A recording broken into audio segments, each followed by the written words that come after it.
What's up guys, Saman here from Aesthetic Progression, and today I'm going to address a question on our Facebook Natural Bodybuilding Association page. I'm not going to put out a name or anything, but basically what he wanted to know is he is 5'4" or 5'3", and he is having a hard time growing a big arms, and he also wanted to know if it is because of his height that he's not able to gain a bigger arms.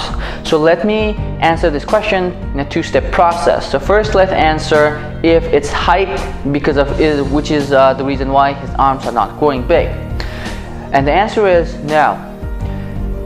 You can be 5'6", you can be 5'4", you can be 6'4", it doesn't really matter. The function of the arm, or the biceps in general, biceps specifically, is to flex your elbow. The function of the triceps is to extend the elbow. Anatomy is going to be the same. Insertion point and insertion and origin point is going to be same. Okay, maybe a little bit different here and there, but that's not because of the height. That's because of the other genetic factors. If nothing else, if you are short, proportionally speaking, it's easier for you to grow the biceps. And what I meant by that is going to be, for example, for somebody that is 6'4", has 11-inch biceps, and you have 11-inch biceps, the 11-inch on you is going to look a lot bigger than 11-inch on him. Similarly, if you add an inch to your biceps, it looks like you added a lot of mass on your biceps, and your biceps will look a lot bigger than it was before, compared to him that even if he had an inch of bicep, people might not notice it. So no, it doesn't really matter if you're tall or short. As long as you're doing the movements properly, it's not going to hinder the growth of arms. The second part of the question is going to be why he is having difficulty growing a bigger biceps, bigger arms in general. First of all, biceps is just like any other muscle. So if you're not eating properly, if you're not in caloric surplus, then you won't be gaining any kind of muscle. Especially you have to monitor your carbohydrates as well as your protein intake. Okay, now if you are not doing any kind of compound movements, for example squats, deadlift, bench, dips, barbell rows, stuff like that, then chances of your biceps growing at very minimum, even though you are doing a ton of arm work. And it's because those compound movements provide heavy stimulus. Okay, heavy stimulus. Whenever you work out your back, you'll be working out your biceps, and whenever you are working on your chest, you'll be working out on your triceps.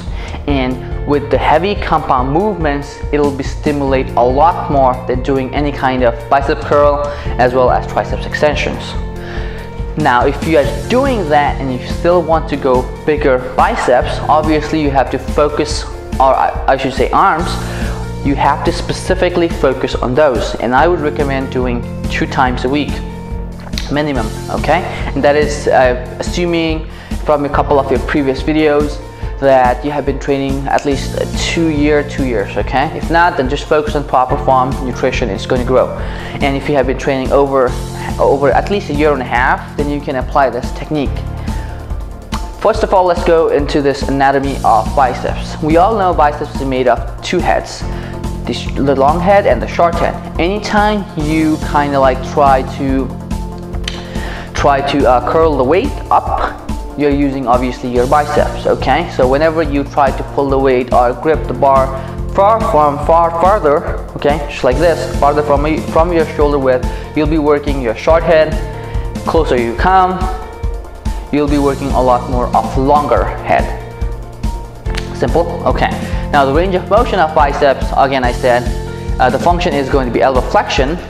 Okay, but the range of motion, a lot of people do not know. A lot of people just do this, but the bicep starts working from here, okay, to flex the elbow like this, to all the way over here. Okay, and it does matter because different angles provide different stimulations, and if you are only doing this, you are missing out a lot. Now in my workout, I have posted all these angles, okay, and you can do it on your own. Alright, you don't have to pick hundreds of exercises, but just some from here, one from here, maybe one from normal, one from here, and one from here. Triceps, on the other hand, are opposite of the biceps. So triceps are used to extend the elbow. Triceps are composed of 3 different heads: the long head, the medial head, and the lateral head. Anytime you do any of the elbow extensions above your head, you'll be using your long head. Elbow extension from this position, or lying skull crushers and stuff, you are going to use your lateral head. Your medial head, anytime you do close grip presses, close grip push-ups, close grip rope pushdowns or anything, you'll be working your medial head. However, your medial head is worked heavily when you do your lateral head presses as well as the long head presses. Additionally, each movement stimulates almost every type of muscle fibers in your triceps. So it's just to be safe, just to know, but when you're doing one tricep exercises, all of the head will activate. Some will be more dominant than the other. Now triceps also has a different range of motion, so we'll have from here, right, extension from here, extension from here, extension from here, extension from here. So if we are not doing all those angles as well, we are missing out on a lot.